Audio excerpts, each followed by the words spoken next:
look at, I love PHP and all the information and that sort of thing. It's my go-to place when I'm looking for resources, and for a lot of family members that are involved in advocating for a person with a disability. I'll tell you, it's hard to find anything that matches what PHP has. I want to do something here. Oh, and by the way, for the interpreters, I'm going to try to slow my talk down. If I talk too fast, somebody send me a chat and tell me to slow down, okay? So anyway, I get so excited about this, I can go pretty quickly. I want to begin the presentation, and some people might call this the creepy part of the presentation, but I want to introduce Kathy, okay? So for some of you, and I want you to imagine this as we get into this. Imagine that you have a child with a disability. Imagine that Kathy's 17 years old. This 18 is a very important time because we're dealing with public benefits, we're dealing with conservatorships, we're dealing with supported decision making, we're dealing with a lot of stuff here, and that's why these transition programs are so important. But before we get into the public benefits part of this, benefits and disability advocacy is not something that doesn't change, okay? I've been doing this type of work arguably my entire life. I have watched the system for the last 60 years.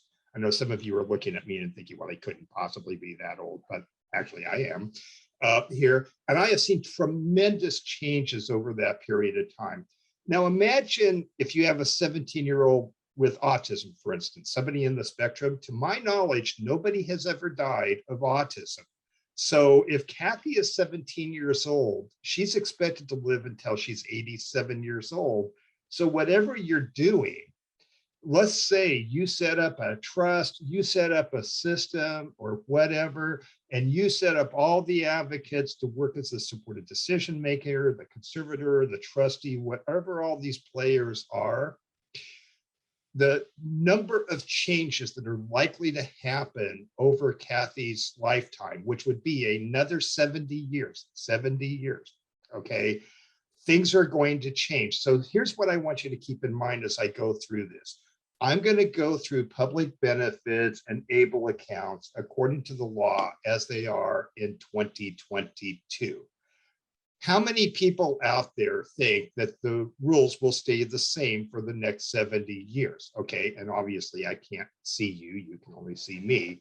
But if anybody put their hands up, you're really kidding yourself. Laws are changing, and laws are changing now. So here's the thing with this. And one thing I like to say, there's kind of an equation that disability and simplicity are two words that just don't go together.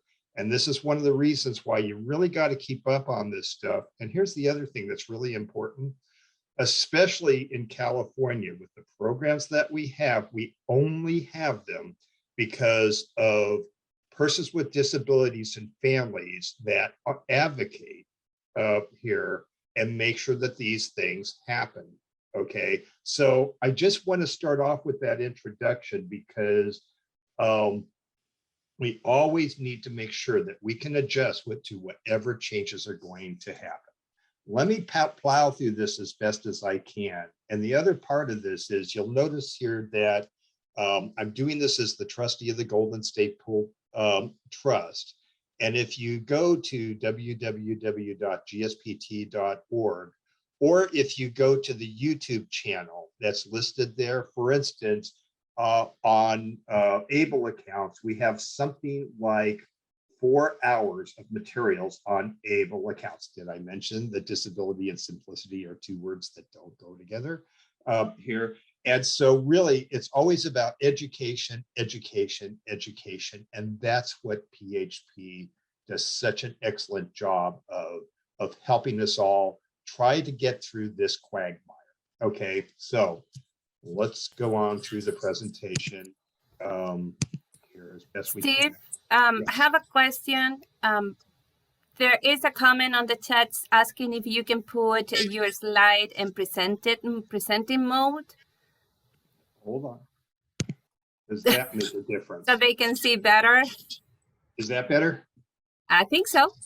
Okay. I can see a lot bigger. Yes. And Thank as far you. as questions are concerned, according to my time, I have 57 minutes or 57 minutes and 45 seconds. If there's questions, I want to have as much time for questions as I can. It's probably best to hold the questions until the end, if that's okay, unless there's some burning thing that we need to deal with. Okay, I think we have time for questions if we don't get bogged in. Here's the first thing when we're dealing with public benefits, and let me mention this. Usually it is when your child turns 18, the public benefits become important. Now, it's not that children don't qualify for public benefits beforehand, but there's a thing called parental deeming. And in most cases, the reason that most children don't get SSI here until they turn 18 is the parents' assets and resources are deemed to the child. At age 18, that ends here.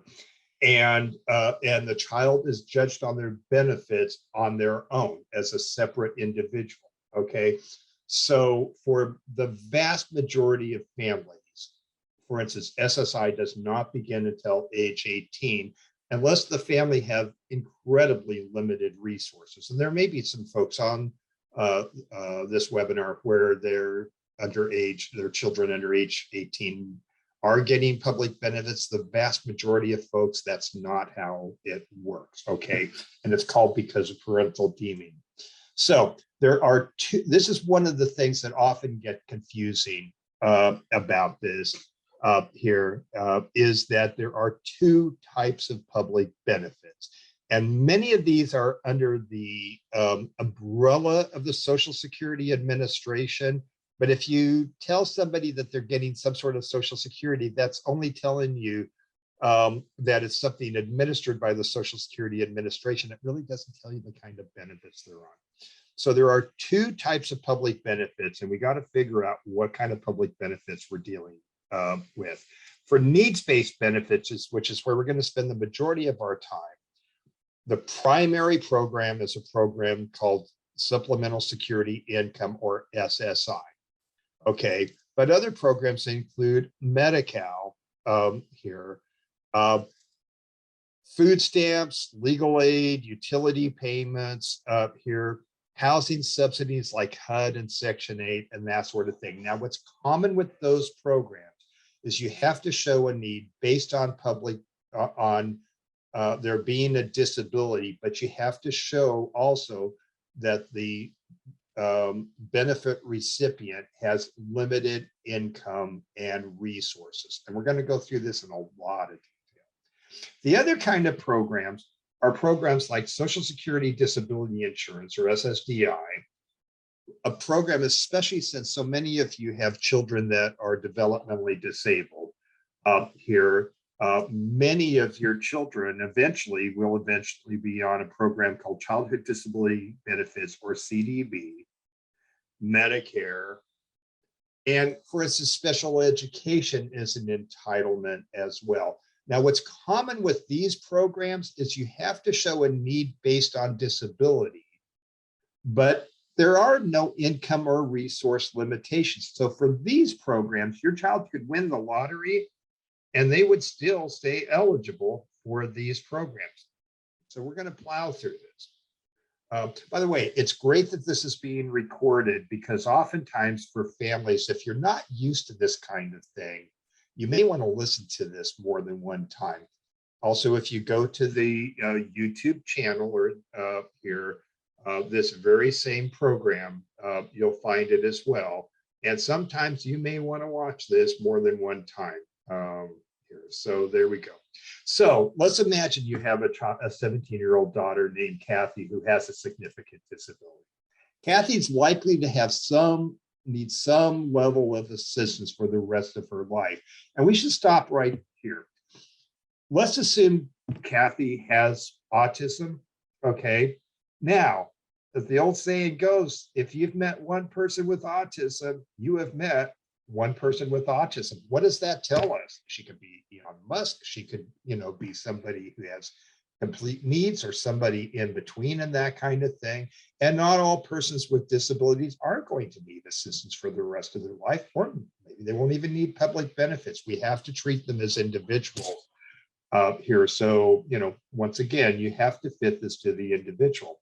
So you come to the estate planning attorney to provide for her needs in the event of her incapacity or death. And as I had said before, Kathy is otherwise healthy and is likely to live 70 years or longer. Once again, I do not believe anybody has ever died of autism. That's just not how it flies. Okay.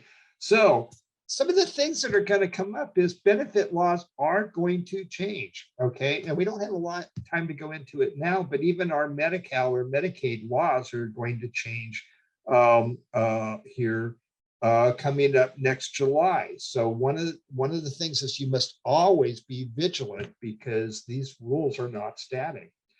Social service systems will change. For many of us, that's through the Lanterman Act. And once again, I am a big fan of the Lanterman Act. The only reason we have the Lanterman Act is because of advocates like you and advocates that came long before you who insisted on this. This was not something the government did because they wanted to help folks with disabilities. I'm sorry, that's not how it works. They did it because our community insisted on it. And by the way, if we ever stop advocating, then we will probably lose a lot of those programs. Her condition may change, right? I worked for a number of years in the Northern California autism program at Napa State Hospital. When I was a nurse, we had 100 patients. We were told that was the entire population of Northern California. Obviously, that's not true here. And not only conditions or how we label folks or how we, categorize folks, those change. And we have a lot of folks that are in the spectrum. And I know there are other disabilities we deal with that are folks that are doing things we would never have dreamed of 30, 40, 50 years ago. Her advocacy system may change. And for many of you, the advocacy system are the natural supports. They are the family members themselves. And, part of what you should be thinking about as you're going through these series of programs is, if Kathy is going to need assistance to advocate for her needs, how are we going to make sure that support system continues in one form or another? Attitudes may change. Fortunately, we have seen more and more focus on accepting citizens with disabilities into our communities. It could go quite the other direction, and we must always be vigilant about that. Question I get all the time, because we do special needs trusts, is how much should I set aside for a loved one with a disability? And the answer is, quite frankly, there are so many variables, it's impossible to give a real number. So once again, consider this: as long as our system continues and functions properly, maybe the amount of assistance Kathy may need may be minimal. If she moves to another state that doesn't get the same amount of supports, or God forbid, let's hope this never happens, but if the Lanterman system fails, which is not impossible, here the amount of resources she's going to need is going to be astronomical. And then as far as who's going to be involved in helping her make decisions in her life, that is going to change. So let's go back to this. If we go to the different types of benefits we're dealing with, going back to the difference between entitlements and needs-based programs, our cash assistance program here for needs-based programs is SSI, or Supplemental Security. And what we're going to learn is if you get at least $1 of SSI, you also qualify for Medi-Cal. And in many times, it's the Medi-Cal that's more important than the SSI. And I'll say this right now, keeping the SSI is not the only way to keep the Medi-Cal, but that's one of the most common ways of doing it. When we go to entitlements, the two entitlement programs we're going to talk about are SSDI and childhood disability benefits. And tied to that, the medical program tied to that is Medicare. It's very possible that many of the folks that are disabled that are watching this, or many of your children, if you're a family member or an advocate, There may be a time when they'll be on all 4 programs at one time. And what I want to kind of go through is how that's probably going to work. So let's go to the granddaddy of all the programs, SSI. What is SSI? SSI is a federal program administered by the states. It's based on showing a sufficient evidence of disability and financial need. And this is really important. It's intended to pay for food, clothing we don't count any longer, and shelter, and nothing more, okay? And for $1,040.32 a month, your loved one is supposed to pay for their food, clothing, and shelter. For instance, in Santa Clara, California, each month. Good luck with that. I mean, those numbers are ridiculous here. But basically, that is what the SSI is meant to do. So there is a 3-part test when we're dealing with eligibility for SSI. The first test is you have to meet the definition of disability. The second test is that an income test where that determines how much the benefits recipient can get. And the third test is the resource test, which determines whether or not you're eligible. So let's walk through this. Meeting the definition of disability. So in order to qualify for SSI, and this is one mistake oftentimes families make, okay, which is, of course, we are proud of what our disabled loved ones can do. You know, we want to brag about them and all of that, except when you're making an application for SSI, because merely having a diagnosis of cerebral palsy, for instance, or of Down syndrome, or autism, or whatever, that is not going to get you the public benefits. Okay, that's the first step. But really, it is there's a couple of things you have to do. You have to be under the age of 65. After 65, there's a whole new process, and not be able to engage in what's called substantial gainful activity because of a physical or mental impairment that's expected to last a year or longer or end in death. One of them, what the Social Security is really focused on when they're determining whether or not your loved one is eligible for SSI, they're looking at whether or not they're able to engage in substantial gainful activity, meaning can they work here, can they support themselves, and that's what they're focused on.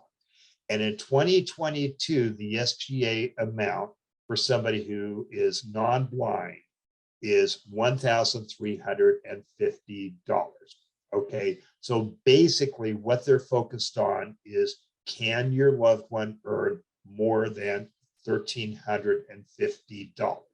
And if they can earn more than that for a longer period of time, then at least initially they're going to be found to be disabled. Now I'll mention this right now, and oftentimes these rules are confusing. You hear all the time that people that are on SSI shouldn't work and that kind of thing. That is absolutely not true here. That's not really what we're going to focus on. So anything I say, if it discourages folks from working, working is, for many folks with disabilities, is the avenue to true independence. There's all sorts of rules and things like that, and you want to learn about all of this here. But going back to the basics about this, initially, in order to get qualified for SSI, you have to show that you have a disability that's going to last a year or longer or end in death, and that the SSI recipient is unable to earn more than $1,350 a month. And other programs, I could show you how after you do that, they can earn up to like $40,000 a year and still stay on the programs. I know that doesn't make any sense. That's not uncommon when we're dealing with disability advocacy. So the next test is the income test, which determines how much you can receive. Okay, so there are 3 types of income that we're dealing with when we're dealing with SSI. So the first one is pretty straightforward. If you're on SSI and the benefits recipient receives any cash directly, it'll reduce their benefits dollar for dollar after the first $20. So let me give you an example. I have a niece with Down syndrome. We set up a special needs trust for her. By the way, we set up an ABLE account for her and all of those different things. But let's say that I decide that what I want to do is set up an annuity, and I want to make sure that my niece gets $100 a month to do whatever she wants. And I'm just going to have that annuity send her $100 a month every month so she can use the money. Here's the problem. After the first $20, her benefits will be reduced dollar for dollar, so they're going to reduce her SSI by $80. Basic rule is for folks that are on SSI, you cannot give them cash, okay? And that's why so many the other tools are so important, including what we're going to talk about a little bit about is the ABLE Act. And this is one of these areas where the ABLE Act can be really helpful. The other one is if you earn it, you lose $1 for every $2 you earn after the first $65. So let's go back to Kathy. Let's say in the month of January here, Kathy earns $265. They don't count the first $65, okay? But then for everything after that, they reduce her benefits for $1 for every $2 she's earned. So she would lose $100 of her SSI. But if you do the math, she's $165 ahead. Once again, that's one of the more simple explanations about working. And there are so many other programs that can help her, like the 250% working disabled program and all that, but we don't have time to get into that today. But the basic rules are if you earn it, you lose $1 for every $2 you earn after the first $65. Here's the third one, and this is the one that is the most confusing. What if you have a loved one with a disability that is on SSI? Let's say it's your child, and you say to your child, here, you can live in my house and you can eat my food, and I'm not going to charge you rent. Here's what Social Security does. It says, cool, we don't have to send Kathy all this money. We're going to reduce her benefits by $300.33. Now you go, that doesn't make any sense at all, does it? Well, here's the reason for this. The federal part of the SSI is literally 1/3 for food, 1/3 for clothing. We don't count any longer. We haven't counted that since 2005, but it's still part of the equation, and 1/3 for shelter. So the concept is if your child cannot pay you fair market rent for their shelter, and if you're assisting them in putting a roof over their head, then their benefits are reduced dollar for dollar, capped at $300.33. I know that doesn't make any sense. I hope that goes away someday, but it's a real thing. And we're going to cover that a little bit more. So here's the last test, which is the resource test. So the amount of resources you can have determines whether you're eligible. So let's go through that. What's a resource? Anything you can convert into cash as a resource. And if resources exceed $2,000 on the first moment of the first day of the calendar month, then the person is not eligible for benefits that month, okay? That number hasn't changed since the 1980s. And my understanding is if we had even a conservative cost of living increase, that number should be somewhere around $18,000 or $20,000 here. For those of us that are old enough, and I certainly am, remember in 1989, the cost of gas back then and the cost of gas back now, we're dealing, this 2,000 resource limit is dealing with 1989 numbers, but unfortunately, it's still true today here. So the resource limit continues to be for SSI $2,000. Now there's exceptions to that. One of the biggest exceptions is that a person on SSI can own a residence of any value as long as it's a residence they live in. By the way, those of you that are looking at leaving a residence to a a person with a disability, while you can do that, in most cases, it's going to be a lot better if you put it in a special needs trust. And if you go to my YouTube channel, what you will find are programs on how to leave a house to an individual with a disability. And if you have the resources to do that, that can be a wonderful thing to do, especially if you get ILS and SLS services around that. And if you don't know what that is, well, there's a lot of education for you coming up here. But you just really need to be smart about how you can do that. If you just want to ignore it, you can leave a person on SSI or any of the other public benefits, a residence of any value that they live in here without it interfering with their SSI. But on the other hand, they're going to have to maintain that house on $1,040 a month, including feeding themselves. And that could be somewhat of a challenge. In that house, they can have all the household goods they like, including clothing. Okay, and that's what changed in 2005. Okay, and that's when the clothing rule went away. So they can have refrigerators, they can have art, they can have instruments, they can have all sorts of junk here, and there really is no limitation on the value of those things. If it's held for their intrinsic value, so for instance, if you're holding Renoirs and Monet paintings here, that's probably not going to work. Okay, but on the other hand, most household items, there's not going to be a problem. The other thing is a person on SSI can own an automobile of any value. Okay, there's no limitations on the value and that sort of thing. And that's very common. They can also own any item related to the disability, and that just kind of makes sense.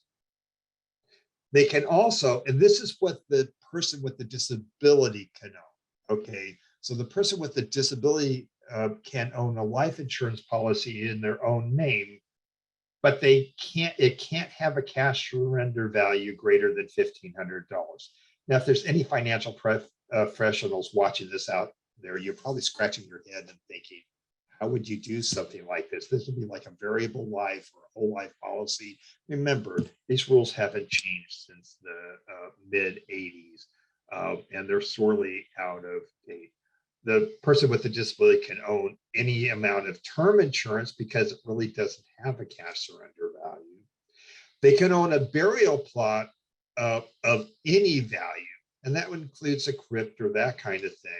But they can only set aside up to $1,500 of their own money as far as the burial expenses. Okay, so one of the things with SSI, and obviously the value of the SSI is it does get cash to the benefits recipient here, is that if you get $1 of SSI, you get to keep your Medi-Cal without a share of cost.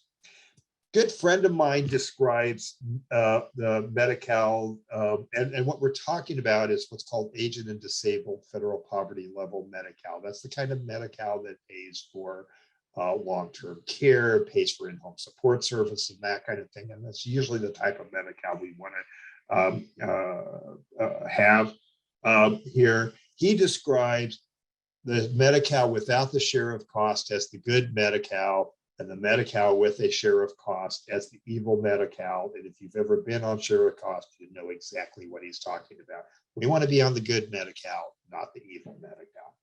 So let's talk about Medi-Cal. Now, there's many types of Medi-Cal, and we're going to talk mostly about aged and disabled federal poverty level Medi-Cal. That's the most common one that we use. There's many different types of Medi-Cal. There's the 250% program. There's Obamacare or ADA Medi-Cal. There's all of that. We're going to be talking about disability related Medi-Cal. So what does Medi-Cal cover? It covers inpatient hospital services, outpatient hospital services, home health care, physician services, laboratory and x-ray services, dental services, and some regional center services are assisted by Medi-Cal, and some are purely entitlements, okay? But in many cases, it's the Medi-Cal that may oftentimes be one of the most valuable programs to maintain, depending on the individual. So let's go to the first of our entitlements, okay? So the primary entitlement is what's called Social Security Disability Insurance. And for any of us who are working, we're contributing to the system.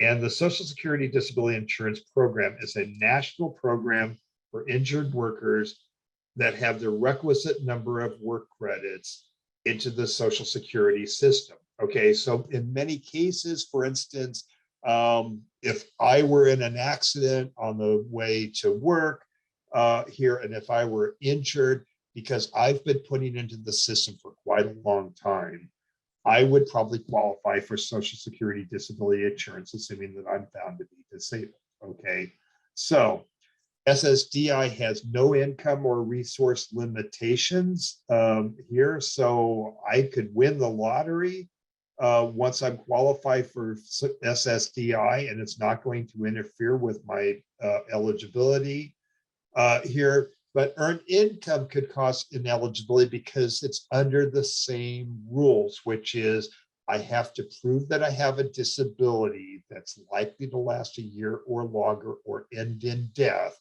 and that I'm unable to earn the SGA amount.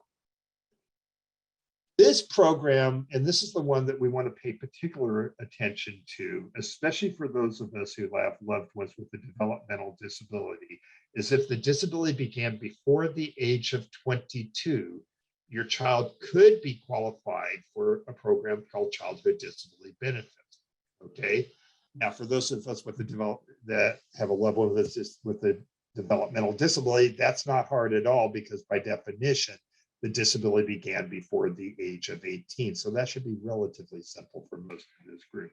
Benefits are not payable until a parent dies, retires, or becomes disabled themselves, and the child has to have not performed substantial gainful activity before since the age of 18 to qualify for this. Social Security or childhood disability benefits are not affected by the child's assets. Once again, on these programs, your loved one could win the lottery, not going to knock them off the benefits, but if they earn more than SGA, they could lose the eligibility for those benefits. So let's go through how this works. Upon the disability or retirement of the parent, an eligible disabled child will receive an amount equal to 1/2 of the parent's benefit. Upon the death of the parent, an eligible disabled child will receive an amount equal to 3/4 of the parent's Social Security benefit. So let's see how that works. Let's say that Helen, who's been disabled from birth, and she's receiving $1,040.21 in SSI monthly. That is the current maximum rate for most people on SSI. Helen's father, Earl, retires and gets $1,600 a month. Ellen begins to receive $800 a month. Now we have to ask ourselves, what is that going to do to the SSI? Well, the receipt of childhood disabilities here is going to reduce her benefits dollar for dollar after the first $20. So her benefits will be reduced by $780. So now she's going to get $260.21 in SSI and $800 a month in childhood disability benefits. By the way, this is not going to interfere with Earl's payments. He's going to get the same payments. Okay, now she's only $20 ahead, and you might ask yourself, well, what's the big deal? But we'll get to that in a minute. Okay, so let's go to the next part. Let's say Earl dies and Helen begins to receive $1,200 a month. Once again, 3/4 of the $1,600. Well, the math is pretty easy now. That's going to completely eliminate the SSI, but she's going to get to keep her Medi-Cal, because they're going to treat her as if she was on SSI because she originally was SSI eligible. Okay, so here's the next part of this, which is 2 years after being qualified for childhood disability benefits, Helen's going to be eligible for Medicare. Okay. Now, in this case, she's probably going to be qualified for Medicare and Medi-Cal. Now, if she doesn't really meet the Medi-Cal, there may be other options. So this is something you're going to have to explore. But let's say she's receiving IHSS and other benefits that you want to maintain. She will still be eligible for Medicare and Medi-Cal, but she'll have to stay below the $2,000 resource limit. Medi-Cal becomes the care of last resort, and it also covers long-term care costs. I'm going to take a little pause, and we're going to jump here because we have 27 minutes and 20 seconds to go, and I want to try to get through this in the next 15 minutes so we can leave some time for questions. Let's go with the new player on the block, which are ABLE accounts, okay? And I want to go through this, especially as we get into questions, because ABLE accounts are very useful, okay?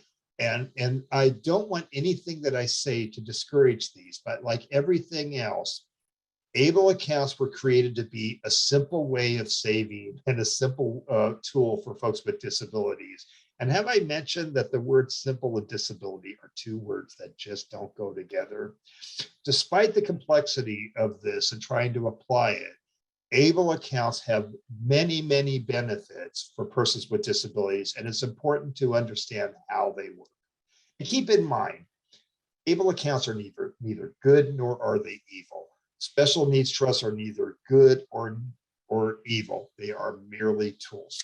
So let's go through eligibility for ABLE accounts, and then we can jump to questions. First off, in order to qualify for ABLE accounts, there are two requirements. You have to show that you were disabled before the age of 26. For the vast majority of folks that are watching this program, if your child was developmentally disabled, this is not going to be a problem because your disability by definition started before age 18. Let's say instead your child has schizophrenia, for instance, and doesn't have a developmental disability, okay?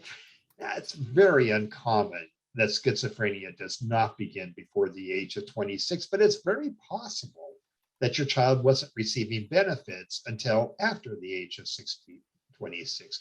So the other way you can do it is you can do what's called the self-certification. Now, different ABLE programs do this in different ways, but since we're in California, of course, we're going to want to look at CalABLE.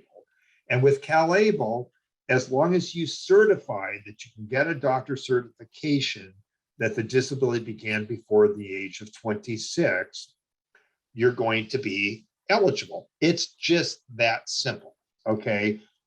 And so there's a lot of people that misinterpret this and miss this. For the vast majority of people watching this program, your child was disabled before the age of 18, so you don't even need to give this any consideration.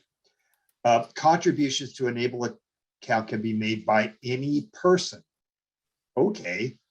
And there may be a slide that'll come up with that as well, but a person is pretty broad, and that can even be payments from a special needs trust can be made to an ABLE account. And since in my world, we use a lot of special needs trusts, oftentimes that's what we do. We feed the ABLE account from the special needs trust, not the only way to do it, but it can come from any person. My niece, Erica, we make all of our gifts through her ABLE account so that she can have the use of it and it won't interfere with her SSI. And by the way, the other thing we use it for is to teach her financial literacy. Contributions are not tax deductible, but income earned by the accounts would not be taxed. And account withdrawals, including portions attributable to the investment earnings generated by the account for qualified disability expenses, would not be taxable. We'll go through what that means in a minute. Individuals are limited to one ABLE account, and the total annual contributions that can be made to an ABLE account, except for earned income, and we'll get into that in a minute, is up to whatever the gift tax amount is, and it just went from $15,000 to $16,000 in, and we should have changed this in 2022.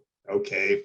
If you're watching this in 2020, I'm not sure how you're doing this. So we're watching this in 2022. So the new number went from 15 to 16 in 2022. Now, the most you can put into an ABLE account is whatever the state's limit is for normal 529 plans. And in California, that happens to be $529,000. Now, if you're just making your $16,000 contributions, it's going to take 33 years to get to that point if they don't change the rules. Okay. There is a limited amount that you could put in annually here, which is $16,000 a year. You can only have one ABLE account, and the most you can put in is $529,000. Now, here's another thing that gets somewhat confusing, and I have a program that in a video that gets into this into more detail. But if you're on SSI and you have an ABLE account, if your ABLE account goes above $100,000, then your SSI is going to be suspended. So, and what that means is that you would stop getting your SSI at that point here. But once it goes down below $2,000, then you would be able to go back on SSI, and this is important, without having to reapply. But in many cases, by the time we would get to the $100,000 mark, odds are your child won't be on SSI anyway. They're going to be on childhood disability benefits because you will probably have retired, might have become disabled, or maybe you passed away. It really depends on the individual. As far as Medi-Cal is concerned, even if it goes over the $100,000, the Medi-Cal programs would still continue. So beneficiaries do not lose their Medi-Cal eligibility if it goes over the 100,000. And anyway, the point of this is that if you use different programs, like for instance, if you want to use the Arizona program, I have no idea why you would here, then their limit is $412,000. Therefore, if contributions exceed $100,000, your SSI would be suspended if you use the Arizona ABLE program. But as long as the account remains below $412,000, your Medi-Cal eligibility would continue. Beneficiaries can change the investments no more than twice a year. So if you're looking to day trade with that money, a Cal ABLE account is not the way to go, but you shouldn't day trade with this money anyway. Here, you can change the investments twice a year. And I will say Cal ABLE has some fantastic videos that kind of explain how that's done. As with any 529 plan, there's a range of investment options. So what you would learn is that they have different investment options, but from conservative to aggressive. And one of the values of an ABLE account for a person with a disability is it is a way to teach financial literacy and teach folks how to manage funds. Contributions are in after-tax dollars, but interest grows tax-free, just like a regular 529 plan. And withdrawals must be made for qualified expenses, or else the earnings portion would be subject to regular income tax and a 10% penalty.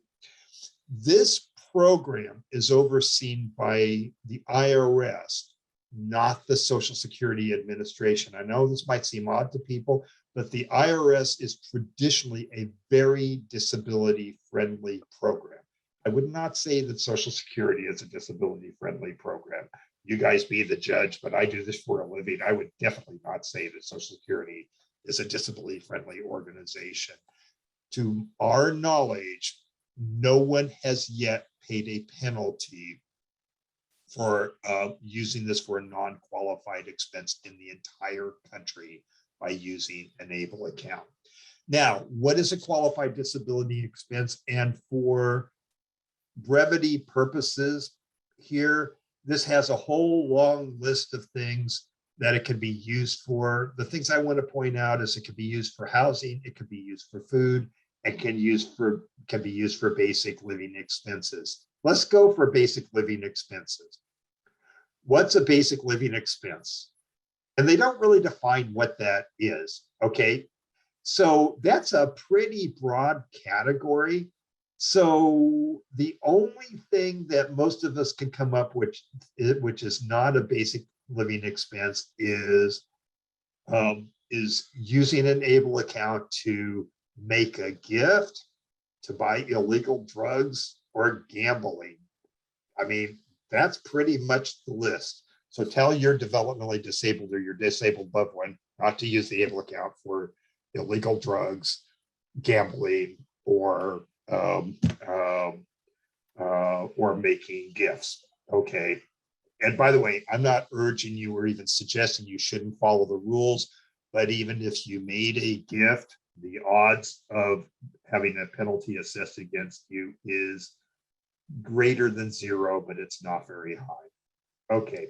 Now, let me just mention a couple of things, because by design, this program is meant to be brief. I could do this program for 2 hours and not cover everything, but we wanted to cover the basics.